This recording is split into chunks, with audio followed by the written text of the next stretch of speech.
As you can tell, I am far away from home. I'm in the Swiss Alps, a ski town called Davos. It is the annual conclave of the World Economic Forum, where people come from around the world to meet and greet with the elite. They're here to do deals, many of them secret, some of them public. By deals, I don't just mean economic, financial deals. I mean political deals, ideological deals, because the World Economic Forum is very much an ideological organization. I think if I had to define that ideology, globalism would be the first one. I think the second, unfortunately, would be socialism. And I don't say that as an insult, but rather a description of what Klaus Schwab, the founder and owner of the World Economic Forum, believes in. I say owner because he owns it. It's not an international NGO. It's not a nonprofit. It's not a public entity. He owns it. He started it. It's his private organization. But I want to tell you about his ideology besides globalism. He talks about stakeholder capitalism. And he talks about stakeholder decision-making for public policy. What does he mean by that? Because don't we already have shareholder decision-making for a company? And don't we already have elections, democratic sovereign elections in countries to run a country?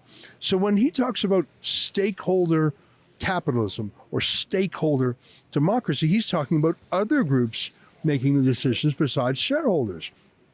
And wouldn't you know it, those other groups are the people that he happens to know and like and sell access to and hobnob with and rub shoulders with every year here in Davos. He seeks to replace private property and local sovereignty with globalist socialism.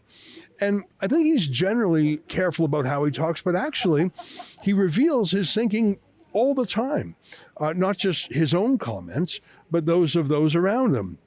One of the most shocking is Yuval Noah Harari, sort of his futurist and muse. I just can't get over some of the things he said, including that the future will turn many people useless. He calls us useless eaters who will have nothing to do other than play video games and do drugs. Remember these comments? And then the big political and economic question of the 21st century will be, what do we need humans for? Or at least, what do we need so many humans for? Do you have an answer in the book? At present, the best guess we have is keep them happy with drugs and computer games. If you're not part of the revolution fast enough, then you probably become extinct. Once you know how to produce bodies and brains and minds, so cheap labor in Africa or South Asia or wherever, it simply counts for nothing. Again, I think that the biggest question maybe in economics and politics of the coming decades will be what to do with all these useless people. I don't think we have an economic model for that. My best guess, which is just a guess, is that food will not be a problem. With that kind of technology, you will be able to produce food to feed everybody. The problem is more boredom and what to do with them and how will they find some sense of meaning in life when they are basically meaningless, worthless. My best guess at present is a combination of drugs and computer games. Anyways, back to Davos. I want to show you something that I think is just so symbolic. Over there is a fairly large and impressive church. And it's actually a real church that's really used. In fact, you can see it has some quotes on the wall. One of them is ripped right now. So it's actually a church that is in use. But according to a report I read, and I haven't been able to chase it down because my German is very weak, that church let itself be rented out for the week by Filecoin and CNBC for $1.4 million. Now, I want to have a drop of skepticism here because I haven't been able to chase that report down all the way, but it seems to ring true. That church is being turned into, well, look at the audacity. They call it the Filecoin Sanctuary. Well, excuse me, I had to break away mid-monologue to run and chase a VVIP for one of our interviews, at wefreports.com. I say that to explain the darker sky. Anyhow, it's very exciting on this promenade. You never know who's going to walk by. Some people walk by many times. John Kerry, for example, we scrummed him, I think, 3 times. But I want to get back to talking about that church over there. Now, I haven't been able to do my due diligence on that story because of the language barrier. And could that be true? I think it could be. But how astonishing that a church would rent itself out for a week. I mean, I suppose $1.4 million could be enough to pay the church's bills for the entire year, and maybe for actually it only skipped one Sunday, and the church met somewhere else, and they thought this is a great idea financially. Could be, as I told you the other day, the airport, the private jet airport that serves Davos. The 1 week of Davos, 150 private jets per day. They told me that's the week rather, that pays for their whole year. So it's really incredible. The amount of wealth and power around here is quite something. In fact, sometimes when you walk around on the streets, you hear snippets of conversation as you pass by a pedestrian on the street, and you just hear a few words here and a few words there. I want to tell you, hand to God, a couple of words that I heard on the street. One was $400 million profit. And another was $300 million loan or something like that. That's the scale of things, the deals that are being done here.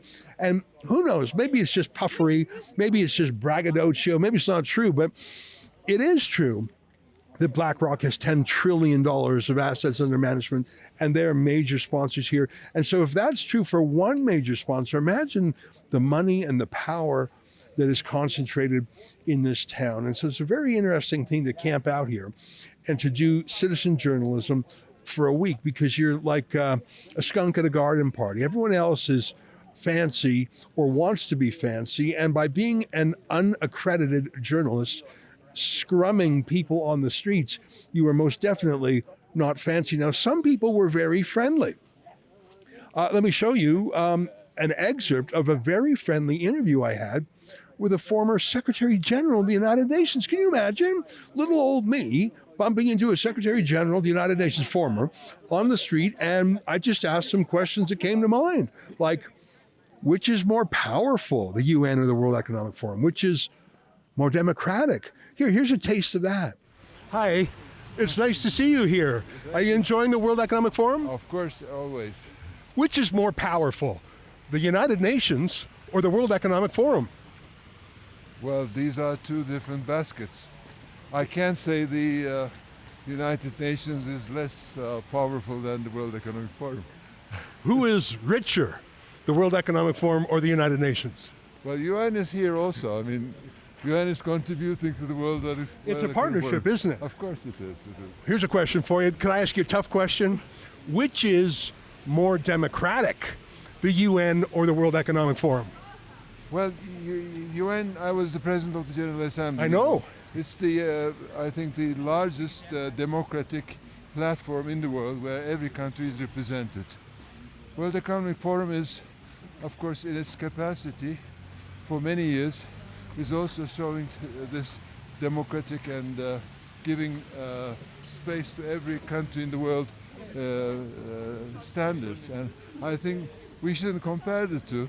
They are helping each other, and this combination is helping the world peace and stability.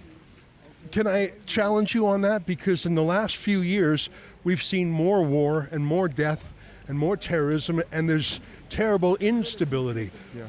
Has the United Nations been helpful or harmful or useless? Well, unfortunately, the structure of the United Nations, because of the veto powers in the Security Council, is not allowing the United Nations to be a problem-solving mechanism. It has in education, humanitarian aid, a lot of very good health, all these institutions adjacent to the UN is doing wonderful work, 200,000 people there. But when it comes to politics, the Security Council is blocking all the possible peace solutions. So the danger here is if we can't solve the Security Council problem, then countries individually are trying to find solutions to their regional or political problems. And this is the danger. He couldn't have been friendlier. We had a very friendly walk and talk. And afterwards he said, we're friends. Yeah, it could be. But, he didn't have anything to hide. He is no longer the Secretary General of the UN. He's just a businessman. And I just had questions for him to compare the WEF and the UN, neither of which is a particularly democratic institution. So I would say that was the friendliest interview I had. Many of them were not friendly at all because in some cases, they made it not friendly. I think a lot of the questions we had were legitimate. People just didn't want to hear them.